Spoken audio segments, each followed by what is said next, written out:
Ladies, gents, and the wonderful people at Floral Park Memorial, welcome to episode 3 of Shane Sports of New York. I am your host, Shane Palmer, joined here today with Sam the Man Garcia. What's up, Sam? I'm doing well. How are you? Pretty good. And also joining us all the way from California is Paul Langus. What's up, Paul?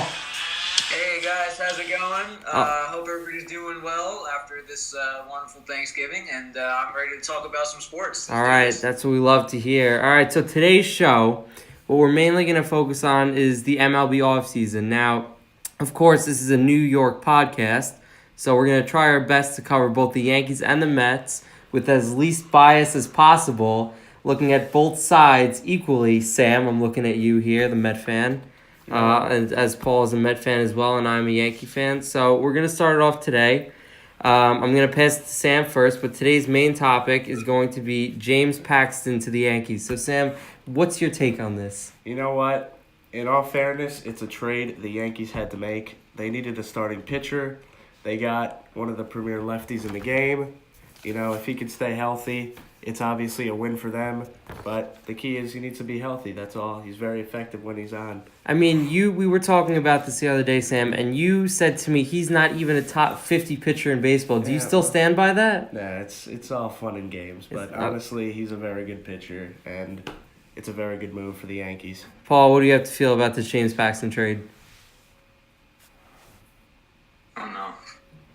All right, Paul, with the riveting take there of he doesn't know, but we're going to assume that he agrees with Sam being a Met fan. I think we're having some audio difficulties. Are we? Can you hear us now? Yeah, you're cutting in and out. All right, Paul, try to stay with us if you can. We know that your opinion is the same as Sam's here, but I'll give my take on it. I think it's a perfect fit. I mean, he's exactly what the Yankees need. He's cheap, only $6.5 million per year for the next 3 years. Obviously, that means he's affordable. We got control on him, and it's just another piece of what the Yankees need for the rotation. Sam, you have anything to say on that? Yeah, it fits in their budget. It's exactly what they need. Who else knows? I mean, could they have gone for Kluber in a trade? Yes. How much would that have cost? No one knows. It would have been more. It probably would have been more. I don't know if they would have asked for Clint Frazier back. I would have probably done it. I don't know how much else I would have given up. Probably not Andujar or Torres. But from that, let's move on to what else. Okay, it seems like we've lost Paul. He has messaged us that he can't hear us, that the audio is not translating. So I think we're going to have to let Paul go for right this second. We're going to try to work on getting him back. But for now, it'll just be me and Sam here. All right, Paul, we're going to try to get you back. All right, Sam, let's look into what else do the Yankees need. Obviously, there's still one hole to fill with the Yankees starting pitchers. Who else do you think they could get? Well, Patrick Corbin screams, he's right there for them, you know. Mm-hmm. Grew up in New York, Yankee fan since he was a kid. I think it's a perfect fit for them. You know, the only question with him is after his Tommy John surgery, he really hadn't been good until last year, so I don't know if they'll pay a premium for a guy who hasn't been consistent. Yeah, I mean, I definitely think that Patrick Corbin is the right move here. He had a phenomenal year last year. He made it to the All-Star game. He finished 5th in the Cy Young voting in the National League. And, I mean, just based on some baseball statistical websites like Fangraphs, they have him projected to go 10-9, which is an okay record with a 3.76 ERA. And as long as he stays healthy, I think he's another perfect lefty of what the Yankees need.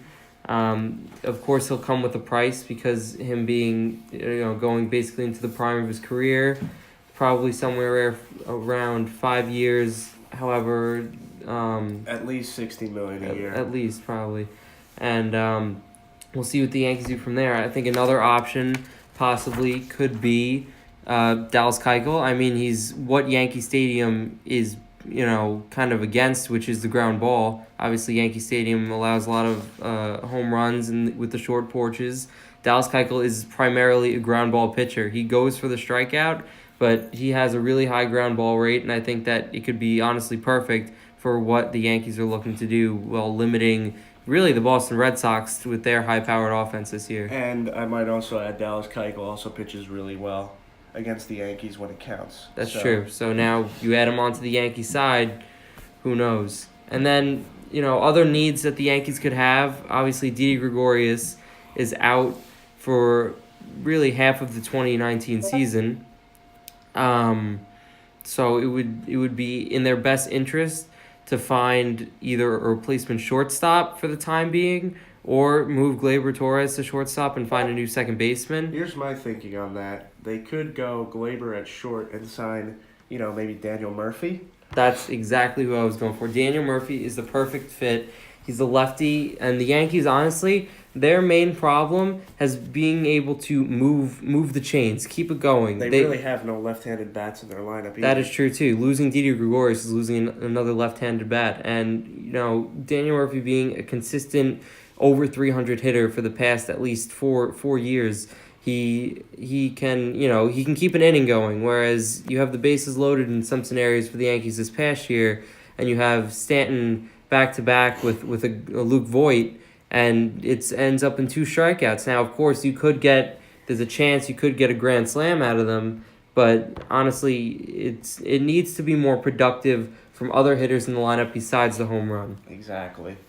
And, I mean, other than that, for the Yankees, it's a possibility they bring back Neil Walker. I wouldn't be totally opposed to that. He was good in the clutch moments for them going down the year.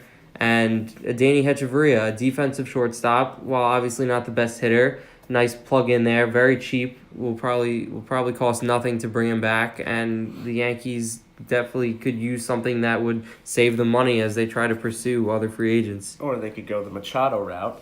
Well, and that's what we'll get into next. Manny Machado versus Bryce Harper. I personally don't think the Yankees should sign either of them. I think they are... Me neither. They're huge stars, obviously, and they're going to the prime of their careers, but it's too much risk, especially with the money that they want. Both are looking for basically 10-year contracts, which ultimately has never worked out for the Yankees with almost any player that they signed after the first 5 years. You look at, although CC Sabathia keeps coming back, A-Rod is a very notable one. Mark Teixeira has had his... the past 3 years the last 3 years of his contract have been all downhill. A-Rod obviously had to retire in the middle of one of his contract, and the Yankees still had to pay some of it off, and it hasn't worked out in their favor. I don't think, even with the need at shortstop right now, Machado is not a fill-in. He's a superstar that the team would build itself around. Machado is another right-handed hitter that the lineup doesn't need.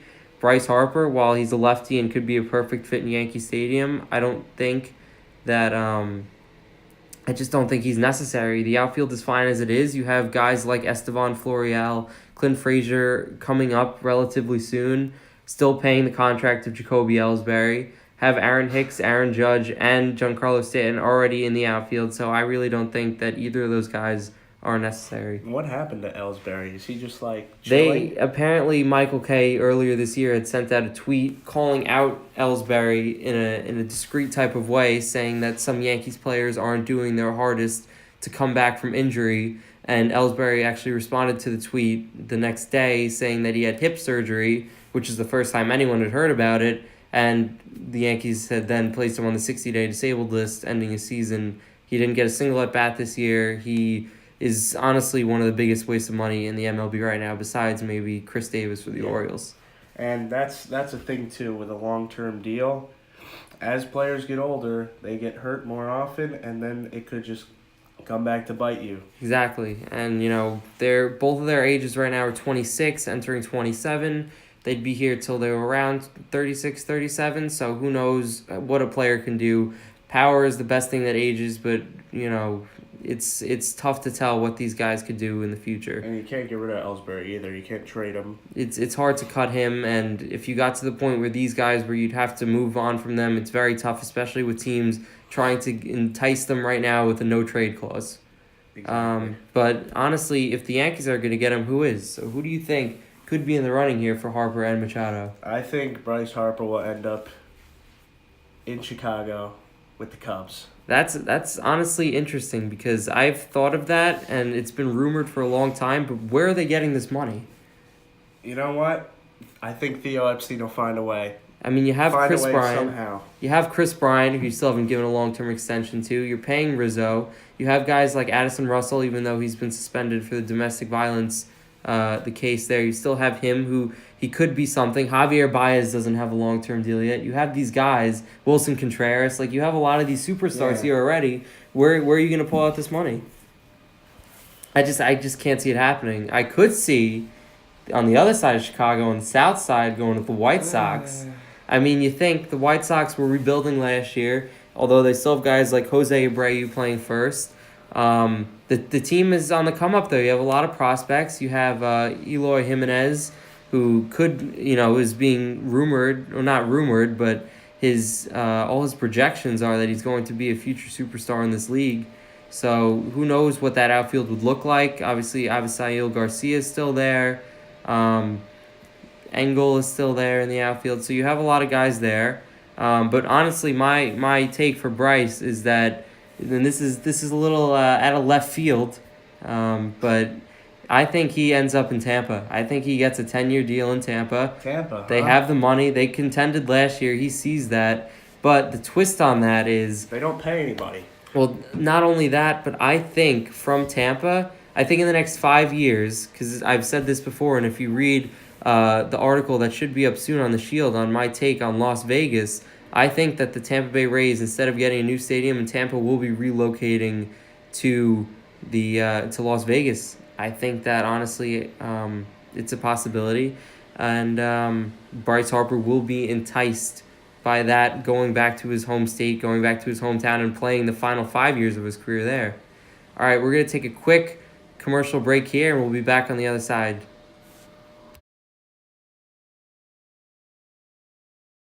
Do you like quality performances? What a stupid question. Of course you do. So come to Floral Park's Drama Club production of Up the Down Staircase. The dates are December 6th, 7th, and 8th. Make sure not to miss it.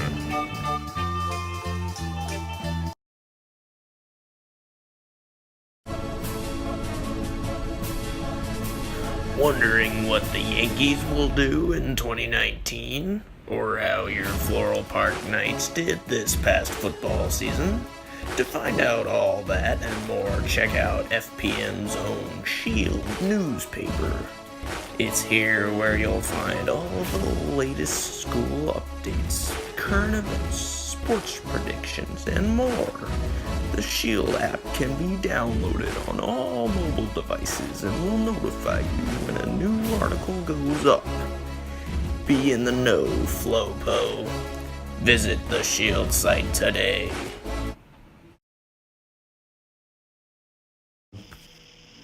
All right, welcome back to Shane Sports in New York. Here we got Paul back. Thankfully, Paul is back with us, and we're gonna be talking now about Manny Machado. Obviously, we just hit upon Bryce Harper, and now we're gonna talk about the second stud.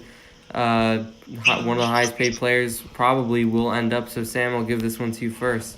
Where I think Machado's gonna go, I think he's going to Philly. That's exactly my take on it too. What do you say? They have so much money, and they need to be a better team. I mean, I know they already have Scott Kingery there, who I think given another year can be very good. But Machado in Philly just seems like it works perfectly. Yeah, no, I mean, it's literally the perfect fit. And when you hear what else I have to say later on, you'll understand why I think that's a good fit. But besides that, Paul, where do you think Manny Machado is going to end up? You know what, guys? I actually agree with you. Philadelphia seems like the perfect fit for him. After surprisingly a big year for the Phillies, they got a young talent, and it's a big building process for them. And adding a stud leader like Machado can really help out the Phillies. So I think that's a great fit for them. Yeah, 100%. They got guys that are on contracts where it's costing them hundreds of thousands of dollars and not millions. Rhys Hoskins. Rhys Hoskins, we'll get into him later on what I think is going to happen with Rhys. But You still got. I mean, you're paying Jake Arrieta, and while that might not have been a smart move, you got Aaron still cheap, and you have Vince Velasquez and Zach Eflin. So you still have these pitchers controllable that you can afford to go out and pay the money for Manny Machado and contend honestly with just the Braves for the NL East. I don't think any other team could contend unless But let's talk about the Mets. I think it's time that we get into the Mets a little bit. What's going on, Sam? What are they doing right now? I think they're gonna, do it the same thing they did last year. They're gonna wait until they can jump on a deal that's cheap for them, because we all know that's what Fred and Jeff Coupon like to be. They like to be cheap. So I'm not expecting, the big guys, but, maybe the lower tier B-, C+ guys. I mean, did you think that they paid a fair price for Todd Frazier last year? What Todd about Frazier was awful. And Jay Bruce? Awful. See, but those are the two signings that they made where they got those C+ players, but what did that do for them? I mean, Jay Bruce had a career year the year before. But at the time, it was a fair deal for them. They only paid him $10 million last year. They just need him to perform better. Paul, what do you think about the Mets here? As Sam goes on about the Wilpons not spending any money. All right. Well, I mean, here's my thing. It's hard to say. The Mets did sign some veterans, and unfortunately, it's just a curse that the Mets go through that everybody gets hurt. I mean, you saw the success with the Mets is when they sign some young guys and get those minor league guys into their system. So I think that tank a little bit, don't sign any big names, build the farm system a little bit, and try to build a team full of young guys. It's hard to say because every year in and year out, the Mets are just a miserable injury-filled team. So, get those young guys that are healthy and try to build. Again, we saw that success back in 2015 when they made the World Series. It was the young stud pitchers that really helped out. And I just think that the more veterans you kind of sign into it, the more at risk you're just going to run and wasting your money, and those guys are going to end up getting hurt. Absolutely. And I mean, I was listening to The Fan last night, and one of the guys was talking about how the Wilpons' biggest regret, or Sandy Alderson at the time's biggest regret as a general manager, was not re-signing Daniel Murphy after that breakout playoff run. And I think that's honestly where the downfall had started for the Mets, not being able to get any free agents that that could honestly help them long term. But I've got some trade proposals for the Mets here. I think that these. What do you have to say about that? Well, going back to the Mets, I mean, you got to think Peter Alonso is going to be their starting first baseman. The kid was killing it in Double and Triple-A last year. You got Rosario in his second year. Hopefully, he turns it around. Jeff McNeil had a great second half. But their needs are outfield. They need a bullpen. I mean, their bullpen has been periodically terrible forever, and they need a catcher. You can't rely on Travis d'Arnaud and Kevin Plawecki. They haven't shown anything. I know. But here's what I think. I have two possible trades for the Mets that could make them better this year and going forward. I do as well. All right, so I'll start off with mine. The first one, I think, and this is a smaller one, but I think they need to bring back Justin Turner. He's older. He's had some injuries in the past, but he is consistently one of the best hitters in baseball. And I think, honestly, they can flip Steven Matz for him. Without Steven Matz being injured right now, try to sell him as high as you can. Who knows what he's going to become. You have Wheeler there already. You have DeGrom. You have solid pitching depth for the Mets. Why not go and get Justin Turner and bring him back? I think that's a great move. It's just, would the Dodgers want to part ways with him? And that's something that, would have to be looked into. Would there be other free agents that the Dodgers would sign? Would the Dodgers then go out and sign Daniel Murphy? Or bring back Machado? Would the Mets sign Daniel Murphy and try to bring him back? Probably not. And that's, he's a similar player to Justin Turner, which is why I think they should get Justin Turner. And then the other trade that I'm thinking, this is a big one. I think the Mets should flip Noah Syndergaard in some way to a division rival in the Philadelphia Phillies and get Rhys Hoskins. That is a fat no for me. That's a no from you. Why is that a no from you? If I'm trading Syndergaard, I'm trading him to the Padres for their young kids. You don't want any established MLB hitter who's young. I don't want him in the division. If I'm trading him out of the division. That I'm gonna have to that agree much with deal. Sam. Yeah. I'm gonna have to agree with Sam. Yeah, you can't do that you can't bring him to the Phillies. And you kind of want that value, and and the Padres do have that young farm system. Those young guys, get more out of Syndergaard. But what have we seen from these young guys? We don't know anything about these prospects. You would trade Syndergaard for the unknown, an established pitcher who can easily be top 10 in the game for.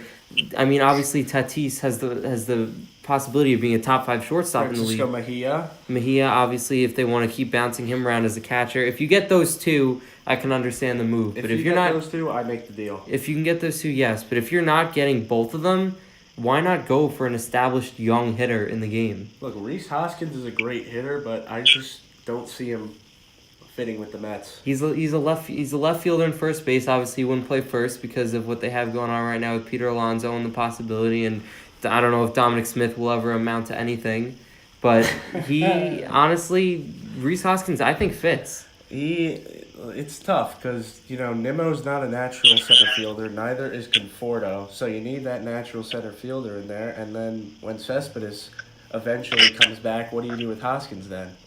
Well, who knows? How many years does Cespedes have left? 2. 2 years. Well, I guess you're still bouncing people around. It might not be the best. I mean, you could always you move people around, and we've seen teams do that in the past with some players. But all right, if you don't like the Rhys Hoskins trade, then what trade do you think, Sam, could be the best for the Mets? I think this would be a good trade for both sides. They trade Jay Bruce to the Rockies for David Dahl. Now, hear me out here. How would that work out for the Rockies? The Rockies have Ian Desmond at first base, who's been pretty underwhelming since he's got there. Bruce played a little first base last year. He's not terrible over there.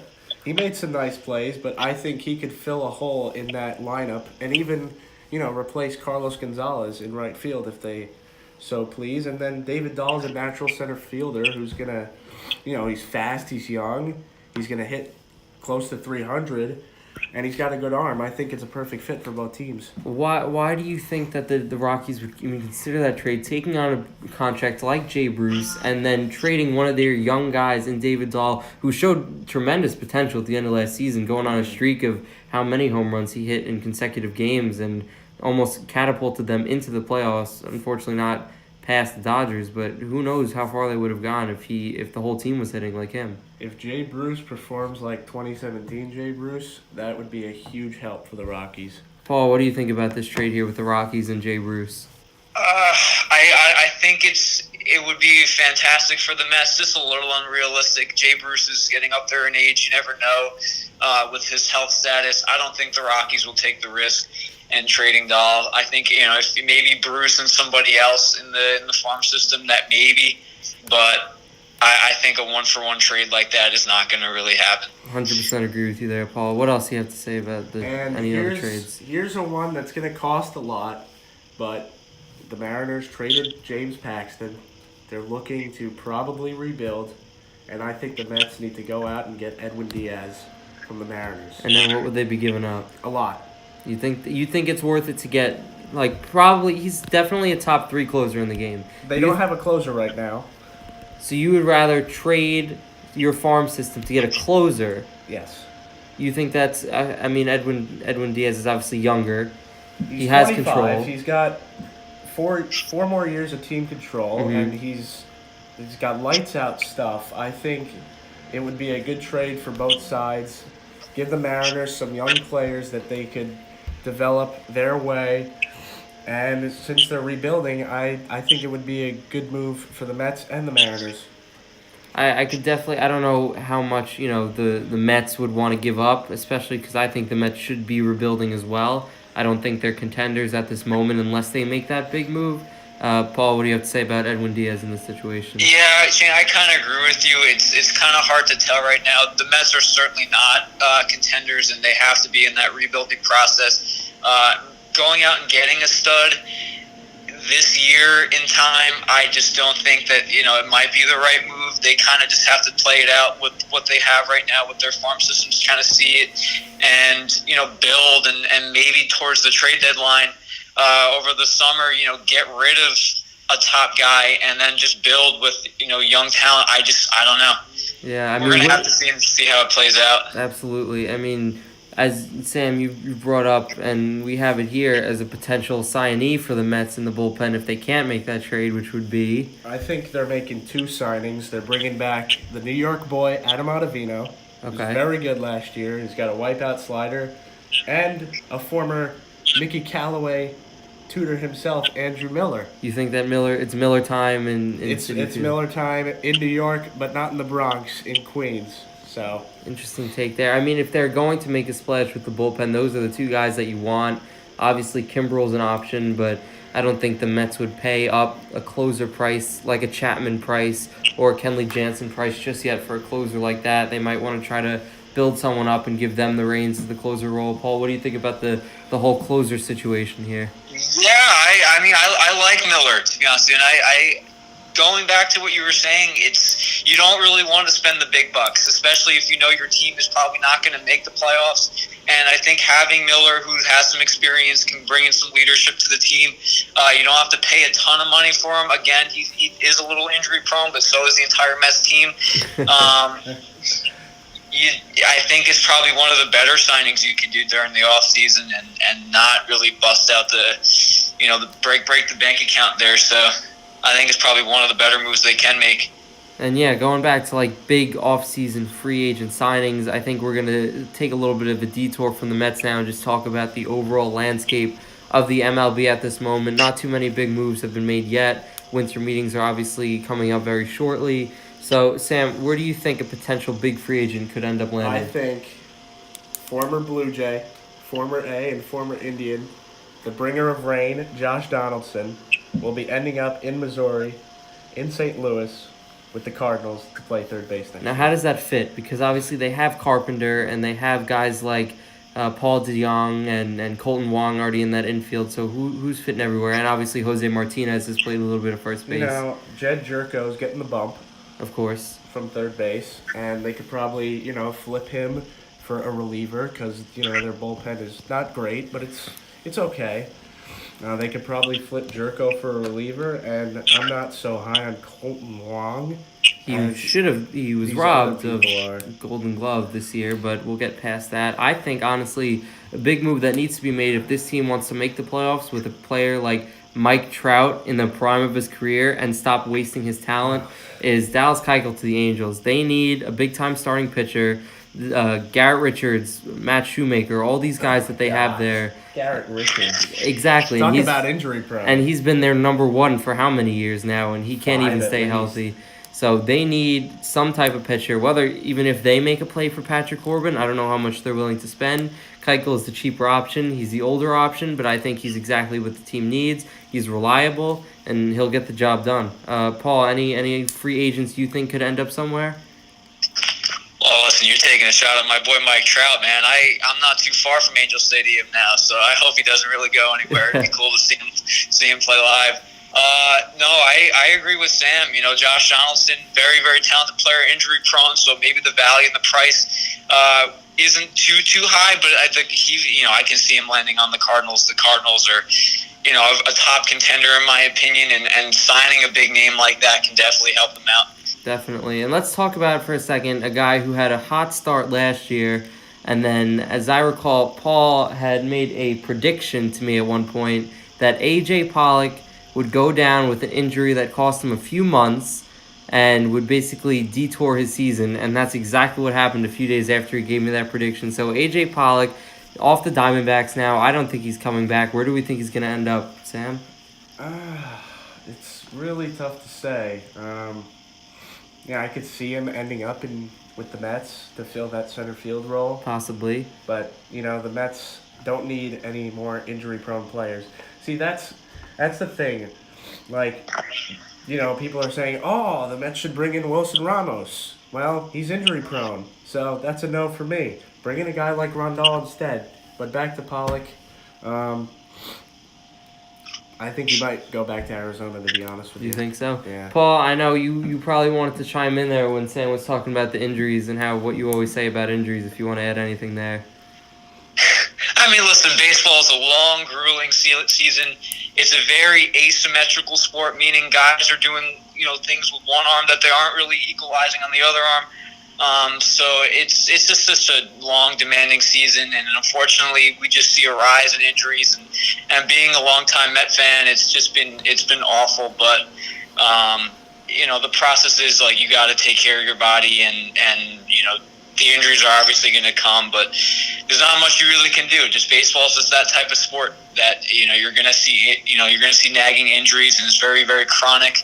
But unfortunately, that's just the way it goes. But I kind of have a question here, since I'm not the most knowledgeable about baseball. But what about the Twins? I watched a little bit of the Twins. I think they're young, they're hot. Can they make a big signing? And, can one of those big names land there? Because I like to see that team be successful. They're kind of a little bit under the radar, in my opinion. And I definitely think that the Twins will be in play for some of these free agents. I don't know about Pollock. Their outfield with Eddie Rosario they have there in left, and Byron Buxton, who didn't have the season that he wanted to last year, was sent down to AAA, was injured most of the year. I think he'll bounce back this year.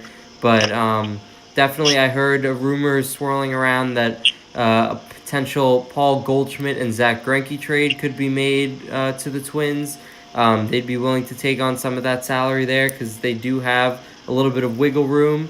The only thing with the Twins is how are these players that have been down the past few years going to bounce back? After the season where they lost to the Yankees in the wild card, Miguel Sano has not been the same player that we once saw with 25 plus home runs. He's been Pretty bad. He's been pretty bad. He's been not what they thought he could be. And with Joe Mauer obviously gone, Brian Dozier has been traded away. They gave up last year, and I don't know how much more they could do this year impactful. I think they should honestly go into a rebuilding stage.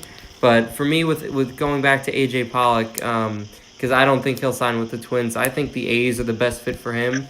I mean, would you rather have Mark Canha or AJ Pollock? Obviously, the answer would be Pollock. I'd pay a little bit more for him. The A's definitely have the money, as much as they don't want to spend because of where they got last year. I think Pollock could be a great leadoff hitter for them, and honestly could get them right back into the playoffs next year. I do think so as well. But does that put them over the top over the Astros? Probably not over the top. I think they need another starting pitcher, which is why I think Dallas Keuchel could also end up in a different California's team rotation, which would be the A's, and I think they easily have a chance to get both of those guys. They need pitching. They do need pitching. They have Sean Manaea, who unfortunately wasn't available for them. I think he's going to be out this whole year too. Yeah, he's probably not going to be playing this year, so they definitely need help. They've got guys like Trevor Cahill, who was great for them last year, who's now gone and a free agent. Who knows if he gets brought back, but it'll be interesting to see what the A's do. But and then we can talk about some other potential trades. So what moves could some teams make to help them get better here? Sam, I'll start with you. It's gonna involve the Yankees. Okay, I'd love to hear it and see what you gotta say. I think they should go after a guy who can play second base. Mm-hmm. Not even through a trade, just through free agency. Just through free agency. Okay. And that would be DJ LeMahieu. You think that DJ LeMahieu would be the perfect... I agree with you. I mean, I don't think he'll cost that much. Yes, he is a right-handed bat, but he can lead off for you, and he could probably fill in until Gregorius comes back, and if they so desire, they could probably trade him away. Now, I was thinking about second base options too besides Murphy, and what about Brian Dozier? I mean, he had an off year last year. Yeah. Why not bring him in on a one-year prove-it deal? Let him stay there at second base while you move Gleyber Torres to short, which was his natural position to begin with. He has the arm strength for it. And see what Dozier can do. Obviously, it's not what you want because he's basically a 240 hitter that can get you 30-plus home runs, which is basically most of the players on the Yankees right now. Yeah. So, but, I mean, it's definitely an option for a guy that could go with a one-year deal. Paul, what do you think about a second base option for the Yankees? I mean, I can see Dozier. I don't know how much the Yankees are going to want to spend on a second baseman, but I think Dozier wouldn't be a bad fit. I mean, LeMahieu is probably a little bit more expensive, just because his ability to play. But we'll see. It's kind of early, and but I could see Dozier kind of fitting that role, especially after having a down year, like you said. The value is just a little lower. But we'll see. And I think a potential trade that could happen with the Yankees, while it's not the most likely in the world, is definitely something that would be huge and just as big, honestly, as the Giancarlo Stanton trade last year, would be if they dangled some things in front of Arizona for Paul Goldschmidt. Obviously, first base is a big hole. They've had how many first basemen the past few years, from Chris Parmelee all the way to Luke Voigt and Greg Bird. Is a disaster. He hasn't been what they wanted him to do. So honestly, since Mark Teixeira has gone, it's been a complete wasteland for the Yankees at first base. And trading for Paul Goldschmidt, he's on a 1-year contract right now after receiving the qualifying offer from the Diamondbacks and accepting it. So he's not too expensive. He's not one of those high-paid superstars, but he produces just as one. He has a really high on-base percentage because throughout his whole career, and that's what the Yankees need, is someone to get on base like Aaron Judge, who doesn't just hit home runs. Paul Goldschmidt is a hitter, and for the position of first base, I think he fits perfectly with the team. Now, back with the Yankees, one trade I could see them do it. It'll never happen because it's between the Mets and the Yankees. Of course, yes. But maybe a Zach Wheeler for Aaron Hicks kind of deal. That gives Clint Frazier a spot in the outfield. It fills a need, gives them another starting pitcher, coming off one of the best second halves we may have ever seen in Zach Wheeler, and it fills the center field need for the Mets with Aaron Hicks, a guy who's not going to hit for a high average, but he's got some power, and he's a great fielder. So I'm going to be honest with you, Sam. I actually really like that trade. Obviously, the Yankees wouldn't probably do that, or not even the Yankees, but both sides on it.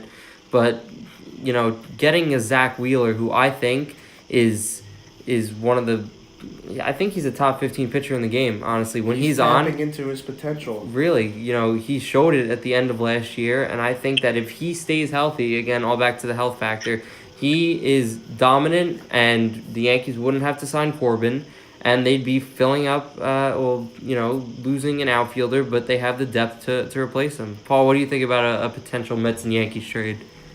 I mean, it's not going to happen, but it does help both teams out. The Yankees do need a little bit more pitching help, and they're obviously the contender in New York, so adding that additional pitcher would definitely help, especially after signing Paxton. But again, it's not going to happen. But I mean, listen, it would definitely help both sides. The Yankees a little bit more, but it's a little too far-fetched, but that's okay. Probably. And, Paul, we've heard you say some things in the past that might be a little outlandish, that might be a little, crazy, but I'm going to pass it over to you now, and we're going to look into your crystal ball and see where you think some things are going to shift to the MLB over the course of the next few years, if you want to give us one here. One thing? Okay. Let's start off with one, and we'll see where it goes from there. So, here's my thing. There's one guy in particular, right, who I think has an insane amount of talent, was a very talented baseball player during his time. He is a Hall of Famer, and I think having his knowledge back into baseball can help an organization a lot. Right, so I'm talking about Craig Biggio, and having him coming back to baseball and being the coach would be spectacular. I think he's been a leader. Obviously, we saw with the Astros. And I think the Mets would be a perfect spot for that guy because they've sucked forever. They've had their coaching issues, and having that type of leadership and that aura of a Hall of Fame baseball player with an incredible amount of baseball knowledge, right? Because he was obviously a very talented baseball player, but he had a special type of baseball knowledge to him, and I think that would be something that I would really love to see, and it's just something more exciting to see in baseball, You know what? I'm not opposed to that at all. Obviously, I'm not a Mets fan, so I can't speak to what Mets fans see every night with the decisions that Mickey Callaway has made this past year. Well, that's a Mets fan decision, you know what I'm saying? Like, we're freaking desperate at this point, and I just want something more exciting to happen. But, yeah, listen, far-fetched, not realistic, but you never know. I think Craig Biggio should make a comeback into baseball and really put his 2 cents into how the game should be played, because I think he was a special player, especially watching him grow up. Sam, as a Met fan that watches that team every night and the decisions that, both Mickey Callaway has made in the past, what do you have to say to that? Look, I think they got a new GM, Brody Van Wagenen, and he's going to give Callaway probably the first 2.5 months. And if the Mets suck, Callaway's probably out of there. He wants to build his own regime. He wants his own manager, And I don't think Jeff Wilpon let him pick his manager. I think he said, you're getting the job and you're going to stick with Callaway. But if the Mets aren't doing so good, Callaway is going to be on the curb. And I could potentially see Van Wagenen going the Biggio route, getting some kind of Hall of Fame, leader and knowledgeable guy in that clubhouse for this team. I mean, how would you feel about a potential swap of New York uniforms of Joe Girardi going to being the manager of the Mets? I think I'd love it. Yeah. He's a great baseball mind. He shouldn't have been fired by the Yankees to begin with. It was a decision that was probably made before the playoffs had even started, with the way things were going in the clubhouse, that some inside reporters have said. But honestly, some of the decisions that he made during that playoff run ultimately cost him that spot. But I totally agree with you that Joe Girardi is a great manager, and he would definitely be a perfect fit with the Mets. Whether he decides to go back into being a manager, which he has said he's interested in. But the Mets, I don't know if Mickey Callaway is the total answer there. And he knows New York. Yeah, he's won in New York. I mean, that's all I could ask for being a Met fan. And I don't think Aaron Boone was a great choice to begin with. I think they could have gone a better route. Possibly, but Brian Cashman obviously will stick by his guy. He won't back down from Boone, at least at this point, unless, if the Yankees are drastically different this year, a change might be made, but Boone is probably the guy for the Yankees right now. All right, Paul, what else you got in that crystal ball that you can tell us? I just want to make a comment there. So, especially for the Mets and whoever is going to be the coach in the future, Callaway obviously stays, but you need to kind of step back and think about what has gone wrong for the Mets over the past few years, and how can we learn from those mistakes and kind of go forward and not just really play out, what's in front of you, but you need to kind of have that mindset of like, listen, we've had some crazy amount of injuries over the years, and how can we play style a little bit differently where we can either prevent some of these injuries, rotate better. Listen, the Mets are not going to do much this year, probably next year either. But I think like the play style needs to change, and what can you learn from other teams that have low injury rates to kind of foresee the future versus like let's just kind of experiment with the guys we have now and But let's see, another big move. So, what is Ohtani's contract looking like? So, just give me some little insight on that.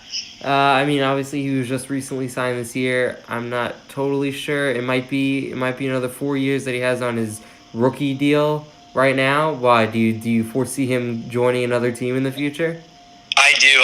I think the Padres are going to be a very, very, very dominant team in the next few years. I'm talking about similar to like how the Giants won a bunch of World Series in like within 5-6 years. Mm-hmm. I see them being a top contender, especially because they do have those under the radar guys and the talent is there, and they're going to want to make a big signing. Whether it's going to be like a guy like Ohtani, maybe a Bryce Harper in the future, maybe a guy like Trout, I think you're going to land. That team is going to land some huge superstars on top of those young under the radar guys, and that team is going to win a couple of World Series within the next decade. You know what? I'm not going to disagree with that. I know we didn't get your take on Bryce Harper before when we lost you, but I know you've said in the past that you think the Padres have a legitimate shot at landing Harper. Even after paying the contract for Eric Hosmer, they still have plenty of money.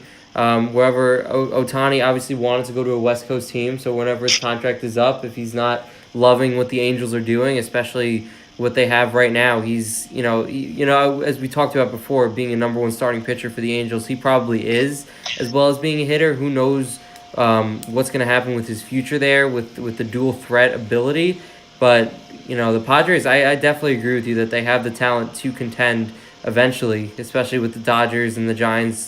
Yeah, listen, I just think that team has been building for a long time, and I think that it's they're the team of the future, in my opinion.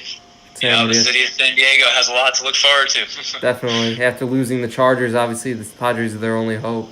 Sam, what do you have to say about this? I think it's a very interesting take.